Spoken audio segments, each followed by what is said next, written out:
Sur Zouk TV, des témoignages, des études, des échanges, l'association Les Jardiniers du Bonheur vous présente Un cœur à cœur, une émission fraîcheur pour apprendre à cultiver le meilleur avec Jésus. Heureuse de vous retrouver pour un partage fleuri. Et pour ce faire, nous avons pour vous aujourd'hui des conseillers parce que nous en avons besoin, amis jardiniers du bonheur. Alors munissez-vous de vos carnets de fleurissement, de vos stylos et nous partons au jardin à la rencontre de conseillers en relation d'aide. Nous verrons ce que c'est. De conseillers aussi en relation d'aide, conseiller conjugal et familial. Alors, ça concerne la famille, ça nous concerne. Je me tourne sans plus tarder vers Monique et Firmin. Bonjour Monique. Bonjour Pascal. Bonjour Firmin. Bonjour Pascal. Pour vous, aujourd'hui, je reçois pour vous Monique et Firmin Tinas. Alors, qui êtes-vous? Et pourquoi êtes-vous ici aujourd'hui? Nous apprenons à cultiver le jardin du cœur. Alors, dites-nous, qui commence? L'épouse? Pourquoi pas? La parole m'est donnée. Honneur aux dames. Donc, qui sommes-nous? Donc, je suis, en tout cas, avant d'être conseillère conjugale, avant d'être conseillère en relation d'aide, je suis Monique Tinas, épouse de Firmin Tinas, mère de 6 enfants, qui plus est 6 garçons. Et nous avons, durant toutes ces années, auprès de nos enfants, compris qu'il était temps que nous nous spécialisons dans les relations familiales et aussi conjugales. Bien. Firmin. Je crois que nous nous trouvons dans le jardin d'Éden où quand Dieu il a dit « Je vais vous créer le jardin » et là-dedans il a mis Adam et Ève, il leur a demandé de cultiver, de garder pour en jouir. Et je crois que nous, ce soir, ou du moins ce matin, je ne sais pas. Tout dépend du fuseau horaire. Nous savons que nous sommes vus en Martinique, en Guadeloupe, aux États-Unis, en Europe, partout dans le monde. Donc nous sommes là pour aider les familles, les couples à cultiver ce jardin. Ah ben, chers jardiniers, vous qui êtes amoureux, nous verrons ensemble comment apprendre à cultiver l'amour, comment cultiver la patience. Nous sommes confrontés à des difficultés, à des écueils, à des problèmes de compréhension. Alors, à quel moment a-t-on besoin, premièrement, d'un conseiller en relation d'aide? Et peut-être avant, qu'est-ce que la relation d'aide? C'est un terme qu'on entend un peu partout, très galvaudé. Et je crois, pour le spécifier à nos amis jardiniers, ils ont précisé qu'ils sont des conseillers certifiés. Alors, dites-nous tout. Alors, déjà, qu'est-ce que la relation d'aide? Effectivement, ce mot est peut-être galvaudé, mais a toute sa place, en tout cas, auprès des individus que nous sommes, de la société. De tout temps, l'homme a toujours cherché à communiquer à l'autre ses difficultés. Qui n'a pas partagé avec quelqu'un ses difficultés? Nous avons peut-être trouvé des amis, nous avons peut-être trouvé nos parents, mais s'est-on adressé à quelqu'un qui savait écouter nos difficultés? Le langage s'inscrit dans tout processus d'aide, ça c'est vrai. Donc la relation d'aide est, en tout cas, a toute sa place dans la société aujourd'hui.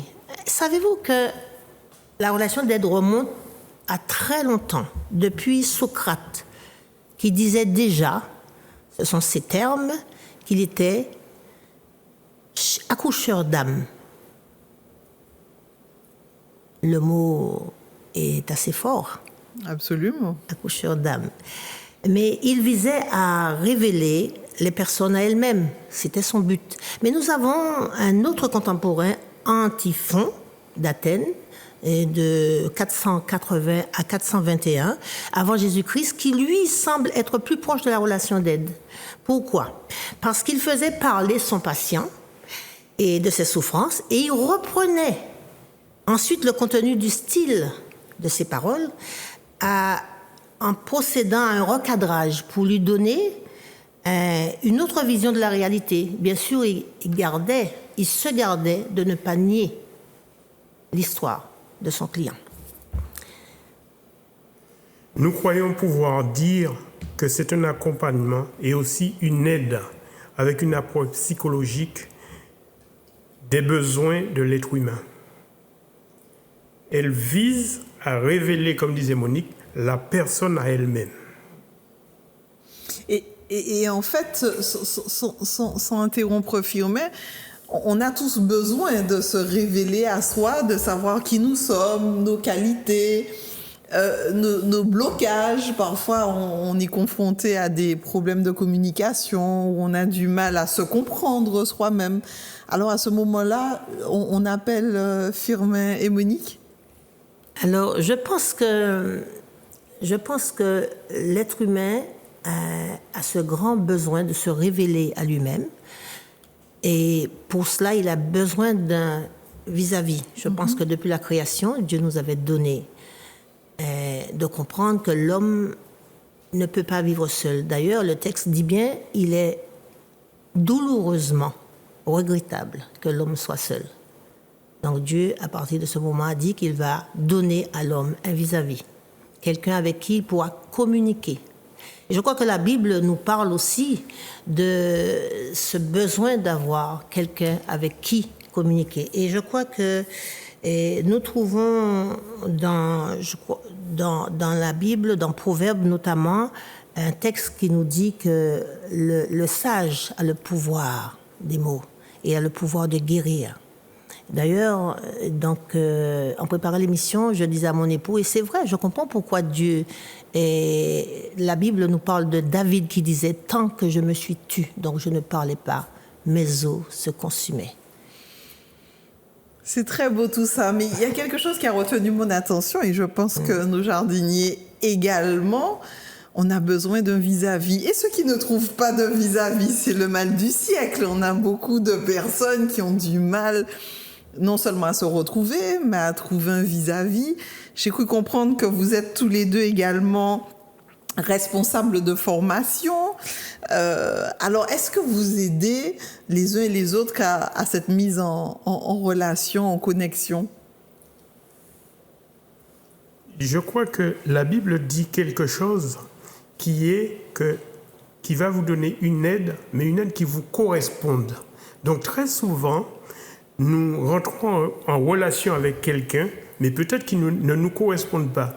Et pour ça, on prépare justement les gens à la vie à deux. On les prépare à se connaître, à se trouver, à se chercher, pour pouvoir justement faire ce bout de chemin ensemble. Alors, je dirais, pour faire sourire Firmin, peut-être qu'on a les yeux plus gros que le ventre. On pense pouvoir convenir à tel ou tel profil, mais dans le fond, on est un peu à côté de la plaque. Je dis ça pas très fort. Alors, que faire si moi, je me fais l'interprète de nos amis jardiniers. Nous avons besoin d'en savoir plus. Et avant de répondre à cette question, il y a une question qu'on n'a pas posée. Qu'est-ce qui fait qu'un couple décide de travailler au bonheur des autres, si je peux paraphraser ainsi? Qu'est-ce qui fait que, non pas l'un des deux, mais les deux? Alors, nous sommes dans une émission qui s'appelle Le Jardin du Bonheur. Alors, nous allons être tous des jardiniers avec notre tablier et nous allons vous parler à cœur ouvert. Alors, pour vous parler de nous, je dirais que avant d'avoir décidé de se former pour aider les autres, nous avons cherché à comprendre qui nous étions. nous avons cherché à comprendre pourquoi nous dysfonctionnons. Parce que nous dysfonctionnons à un certain moment dans notre couple. Parce que plusieurs raisons. Il y avait les enfants, donc l'éducation. Et nous savons que pour nous, Antillais, nous, les mères antillaises, nous mettons beaucoup de notre énergie à être des mères avant d'être des épouses. Et avant même d'être des femmes, peut-être. Je ne parle même pas d'être des femmes parce que quand on rentre dans le mariage, on a mis au placard le plus souvent notre rôle de femme, notre statut de femme, pour être des mères. Donc c'est pour cette raison que je parle de la mère et de l'épouse. Donc j'ai envie de dire que nous avons cherché de l'aide auprès de spécialistes, de professionnels, pour nous aider à traverser cela. Et c'est en essayant de comprendre comment nous fonctionnons et dysfonctionnons que nous avons découvert que c'était extraordinaire, ces formations qui nous ont aidés, j'ai envie de dire, entre guillemets, à nous remettre en selle. Voilà comment nous est venue cette vocation. Mais c'est merveilleux. Et Monique dit vocation. Hein. Oui. Ce n'est pas juste une profession. Nous aimons ce que nous faisons. Oui. Donc, nous voulons non seulement faire ensemble, mais vivre ensemble, être ensemble. Et c'est ce que nous essayons justement de donner aux gens. C'est-à-dire que par nos échecs, par tout ce que nous avons passé, parce qu'on est mariés depuis 45 ans. Ah oui, quand même. Vous avez entendu 45 ans. Donc, nous sommes passés par beaucoup de déboires, beaucoup de choses, beaucoup de dysfonctionnements. Et en ayant justement fait un travail sur nous, eh bien, nous voulons justement faire profiter cela aux autres. Parce que très souvent, le mariage, très souvent, nous considérons le mariage comme une fête, mais très souvent, il y a beaucoup de choses qui... De défaite, j'ai envie de dire. Donc, ce qui nécessite une préparation en amont. Et est-ce que vous participez à cette préparation? Oui, Firmé vient de le dire. Nous préparons des couples, futurs couples, à la vie à deux. C'est vrai, donc quand on est fiancé, est-ce que c'est aisé de se tourner vers des professionnels? Je précise que vous êtes chrétien, vous êtes des professionnels certifiés. Est-ce que c'est aisé pour les gens de franchir ce pas? Est-ce qu'ils vous ont fait part de leur réticence de départ ou est-ce que ça devient un phénomène courant? Alors, je ne sais pas si c'est parce que c'est une demande des communautés chrétiennes que les personnes désirant se marier se forment. Mais nous avons, en tout cas, dans un travail personnel, nous avons rencontré des jeunes gens.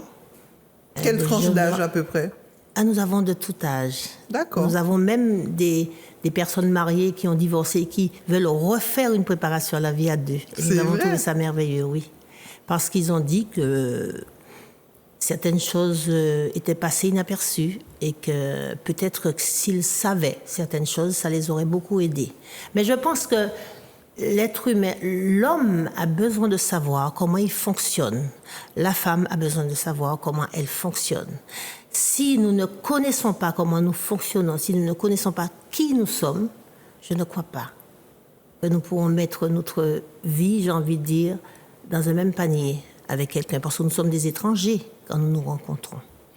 Alors, faudrait-il dire à nos jardiniers qui sont à l'écoute, qui nous regardent, est-ce qu'il faudrait travailler en prévention, se prémunir avant de guérir, d'avoir un problème récurrent, se rapprocher d'un professionnel pour se préparer à cette vie à deux, cette vie...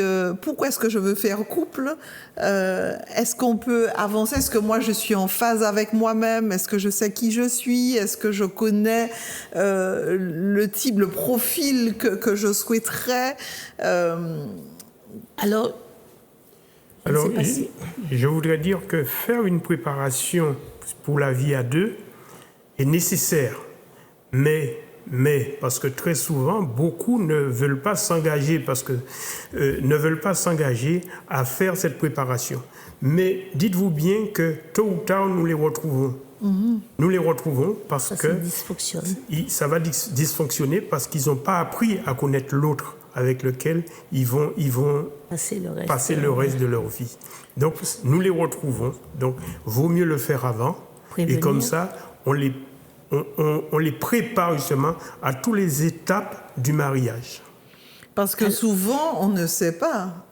On pense savoir. Et on pense que le mariage se limite aux festivités, à la belle robe, au beau gâteau, à la musique, à toute cette préparation festive. Oui. Mais dans le fond, il y a une préparation personnelle, spirituelle peut-être, sur tous les champs. Et alors, je crois savoir que vous organisez également des séminaires de rencontres. Est-ce que vous pouvez me dire quel séminaire qui vous a le plus marqué? Alors, j'aimerais, avant de répondre à cette question, dire que, en fait, avant même la préparation à la vie à deux, il y a ce qu'on appelle effectivement des séminaires que nous faisons avec les jeunes. Parce que, Des jeunes de quel âge? Nous prenons tous les âges. Nous prenons les ados. Enfin, nous les prenons à partir de la préadolescence déjà pour savoir qui ils sont, qui suis-je. D'accord. Pour traiter le problème de l'identité, le problème de l'estime de soi. Parce que nous avons constaté que quand un jeune adulte se prépare au mariage, il y a énormément de choses en amont qui n'ont pas été travaillées. Donc, Donc, c'est important de commencer très tôt à travailler avec des thèmes très larges. Nous travaillons pour les préparer à savoir qui ils sont, à ce qu'ils se connaissent, parce qu'ils ne se connaissent pas forcément. Et il y a beaucoup de manques au niveau de nos adolescents. Voilà, donc c'est ce que nous voulons dire, en tout cas que travailler avec nos ados, nos pré-ados, nos ados, les jeunes adultes et les adultes en préparation à la vie à deux. Et je pense qu'il est nécessaire de ne pas venir faire cette préparation à la vie à deux quand il y a déjà une date. Une date réservée pour le mariage, parce que après, c'est vrai qu'ils speed, alors que nous rencontrons parce que nous travaillons sur 10 séances. Et la préparation à la vie à deux, et parfois ça déborde. Nous sommes obligés de les rencontrer beaucoup plus longtemps parce qu'il y a énormément de problèmes personnels à régler avant. À bon entendeur, salut! Je crois que nous avons en tout cas des personnes bien investies, prêtes à s'engager, qui s'engagent au quotidien dans cette démarche-là. Et généralement, que disent ces jeunes quand ils participent à ces rencontres, à ces séminaires, quand ils se découvrent un peu? Parce que c'est peut-être pas dans une optique directe du mariage, mais l'apprentissage de soi, l'identité, l'estime de soi. Qu'est-ce qu'il en ressort généralement? Qu'est-ce qui vous a le plus marqué? Nous avons beaucoup d'anecdotes. Nous avons beaucoup d'anecdotes parce que nous avons quelque chose qui revient souvent, c'est que je suis très heureux, nous sommes très heureux d'avoir fait effectivement ce pas avec vous, parce que nous ne pensions pas que nous étions aussi loin de la vérité. Et je voudrais aussi, ne croyez pas que c'est négatif, nous avons des couples qui ont arrêté. Ils ont arrêté ils ont suspendu, j'ai envie de dire, la date du mariage, parce que il fallait vraiment qu'ils se donnent du temps pour se connaître. Et ils ont réalisé au fil du travail, de l'accompagnement, qu'ils étaient très loin l'un de l'autre. C'est vrai que l'être humain est différent. La femme, l'homme et la femme, il n'y a pas plus différent que l'homme et la femme. Mais Dieu, quand il dit que je vais te faire une aide qui te corresponde, il n'a pas dit le même. Il a dit le différent, mais capable de vivre à deux et de former une seule chair, en tout cas. Alors, est-ce évident d'accepter les différences? On sait que dans la société, c'est très difficile d'accepter les différences. On est moulé dans une identité commune. Donc, comment faire valoir sa différence sans perdre son identité? il y a quelque chose. Une petite astuce, Oui. une toute petite astuce. Alors, je vais vous donner juste quelque chose qui va réveiller, j'ai envie de dire, le désir de travailler les uns et les autres, nos jardiniers, pour comprendre l'utilité, la nécessité d'accepter l'altérité, la différence. Il y a une femme qui est venue nous voir, un couple, et cette femme nous disait, et mon mari, j'en ai marre. Tout ce que je lui dis, et chérie, on va faire ça. Il me dit, oui, bien sûr. Chérie, on va faire ça. Mais oui, bien sûr. Et elle a fini par dire qu'au début, ça me plaisait. À la période de la lune de miel, la première étape, ça m'a beaucoup plu. Mais je vous assure que je n'en peux plus. Alors, est-ce que on peut comprendre que la ressemblance n'est pas du tout un ingrédient indispensable dans le mariage? Au contraire. Nous sommes différents et c'est la différence qui me permet de découvrir, parce qu'il n'y a pas plus différent que mon époux et moi, mais je puise chez lui ce que je n'ai pas, vice-versa. C'est sinon, nous ne serions pas aujourd'hui là, avec 45 ans de mariage. Un couple où les deux, justement, cherchent à se ressembler, eh bien, c'est un couple qui n'avance pas. Parce qu'il stagne, parce qu'il n'y a pas d'apport. Il n'y a pas d'apport, puisque l'un ou de l'autre. on sait déjà ce qu'on veut, on sait ce qu'on fait, eh bien, on se limite à cela. Or, quand il y a un différent, et dans le couple, on arrive justement à savoir que l'autre est différent et que l'autre a son avis à donner, eh bien, ça nous permet d'aller plus loin et même un peu plus loin. Et peut-être dans la gestion des conflits, je pense que vous travaillez ces thématiques-là, la gestion des conflits est peut-être plus fluide. Oui, et contrairement aux idées reçues, beaucoup de nos jardiniers peut-être fuient le conflit, alors que le conflit est nécessaire. Tant qu'il y a du conflit, c'est que le couple est vivant. Par contre, savoir gérer le conflit, c'est ce qu'il y a d'important. Je connais un monsieur qui dit il règle jamais ses conflits sous la couette. Alors, est-ce que c'est une bonne chose ou pas? Et ce monsieur, il est unique parce que souvent les hommes disent que les conflits se règlent sous l'oreiller, tandis que les femmes disent le contraire. Ah ben, je pense qu'il a quelques gènes, je lui transmettrai le message. Je pense qu'il a beaucoup plus d'anima que d'animus. Bon, ça c'est un autre sujet. En tant qu'homme, je dirais que nous avons la particularité de fuir les conflits, parce que nous n'aimons pas justement ce flux de paroles qui émane des femmes. Très souvent, nous prenons la tangente, mais en pensant que la fuite va arranger le conflit. Or, le conflit, même après la fuite, le conflit reste toujours là, et à savoir qu'une femme, elle accumule, et puis ça nous revient comme un boomerang, même 20 ans après. C'est vrai. Même 20 ans après. Alors, et comment est-ce que 20 ans après, puisqu'on est à 45 ans, est-ce que 20 ans après, comment est-ce qu'on arrive à gérer ces petites pensées qui nous relancent de temps en temps? Alors, je vais peut-être répondre. Je pense qu'il faut les mettre sur la table et en parler. Parce qu'il faut déjà reconnaître. Parce que souvent, nous ne voulons pas reconnaître. Est-ce qu'il y a un moment pour en parler? Est-ce qu'on peut choisir n'importe quel moment pour engager ce type de conversation? Parce que les femmes, on veut tout de suite. Est-ce que c'est la bonne méthode, le tout de suite? Non. Et justement, c'est en apprenant que l'homme et la femme sont différents que nous saurons qu'il n'y a pas, qu'on ne peut pas proposer à un homme de gérer un conflit comme on proposerait à une femme de gérer un conflit. C'est pas du tout le même. C'est pas dans une même situation. L'homme va vouloir peut-être un câlin et la femme, elle aura envie que nous l'écoutons. C'est ça. Si l'homme ne peut pas écouter, son épouse, l'épouse, elle a besoin d'être écoutée. Donc, le conflit, il est toujours là.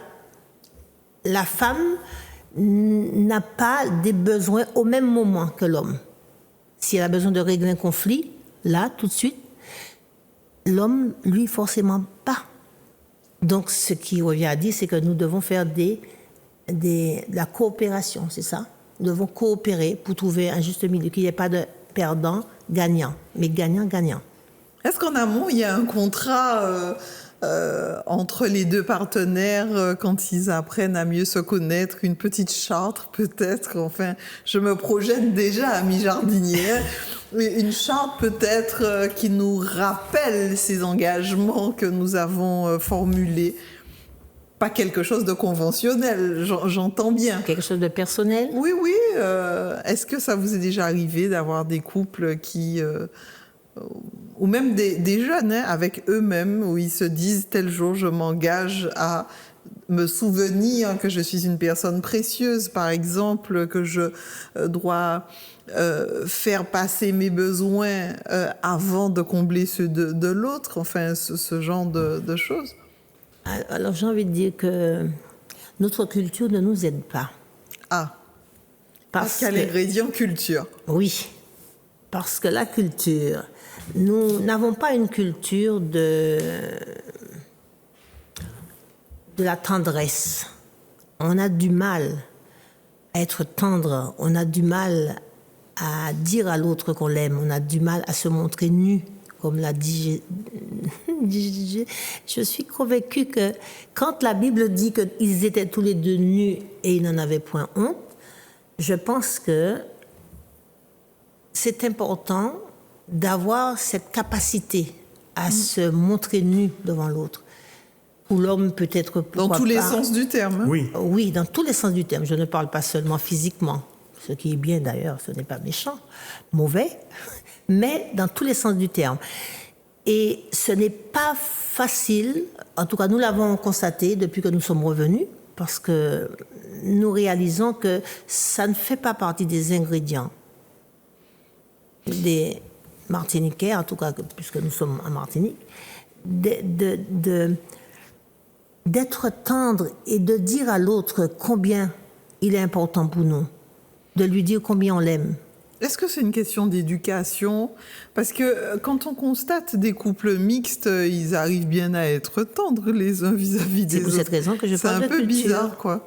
Nous parlons de la culture, parce que n'oublions pas que nous avons dans l'inconscient collectif, tout le monde le sait, nos jardiniers le savent, que l'esclavage ne nous a pas aidés. Parce que nous avons une culture de la violence, oui, tout à fait. Et nous devons réapprendre. Parce que la Bible est traversée depuis le début jusqu'à la fin. Dieu nous dit qu'il nous aime, il nous fait des signes de reconnaissance, il nous donne des signes de reconnaissance. Et quand on ne le reçoit pas de l'autre, peut-être faut-il que nous nous donnions à nous-mêmes. Mais est-ce que nous nous aimons suffisamment pour nous dire que nous nous aimons? Parfois, nous envoyons, nous donnons aux gens que nous recevons des exercices à faire. Nous leur demandons de se toucher, de se dire sous la douche, effectivement, c'est pas du narcissisme, hein, de se réconcilier avec leur corps, parce que le corps a tellement souffert. Et nous avons ces traces en nous. Je vois que c'est un vaste programme, Firmin veut dire quelque chose. Oui, je voulais dire justement, se mettre à nu. On se met à nu quand on se sent en sécurité. Tout à fait. Et c'est la première chose qu'on doit retrouver dans un couple, c'est la sécurité. Si dans le couple, on ne se sent pas en sécurité, on ne se mettra pas nu. Parce qu'on va toujours garder un petit jardin secret, on va toujours garder quelque chose sur le côté, parce qu'on ne sait pas justement à quel moment cela va nous revenir. Alors, ne dit-on pas qu'il faut il faut avoir un petit jardin secret? Parce que trop se dévoiler, est-ce que ce n'est pas se fragiliser en quelque part? Alors, je pense que je vais dire quelque chose quant au jardin secret.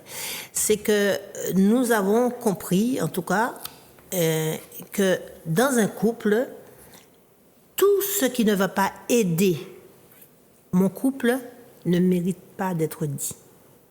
Je veux dire que si, parce que je veux établir une confiance absolue, je déballe tout, parce que nous rencontrons trop souvent des couples où la femme dit que, et c'est souvent les femmes qui disent que, eh bien, je lui avais dit ça, eh bien, il m'a renvoyé ça en pleine tronche, et voilà.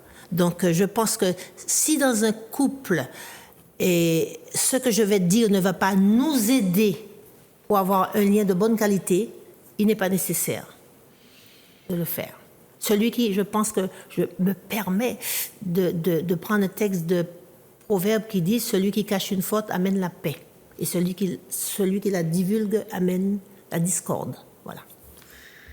Je vois que c'est un vaste programme. Je rappelle à nos amis jardiniers que nous sommes au jardin en compagnie de Monique et de Firmin Tinas. Ce sont des responsables de formation en relation d'aide, mais également des conseillers conjugaux, un conseiller conjugal et familial, mais les deux, ça fait des O. Et nous avons plaisir à entendre, nous retenons, parce que nous arrivons malheureusement déjà au terme de cette première émission, parce qu'on va en faire tout plein ensemble, on a plein de choses à apprendre. Peut-être que bientôt nous aurons un séminaire en direct, nous verrons avec Monsieur Granier, mais en tout cas, nous retenons qu'on soit préadolescent, adolescent, jeune adulte, qu'on soit célibataire, veuf, divorcé, marié, qu'importe notre situation, nous venons de voir combien il est important d'apprendre à se connaître, à mieux se connaître pour faire couple, pour rencontrer quelqu'un, parce qu'il n'est pas bon que l'homme soit seul. Et pour être bien, tout simplement. Et pour être bien. Alors, bien sûr, il y a certains qui font le choix de ne pas l'être, mais ça, c'est encore un autre sujet.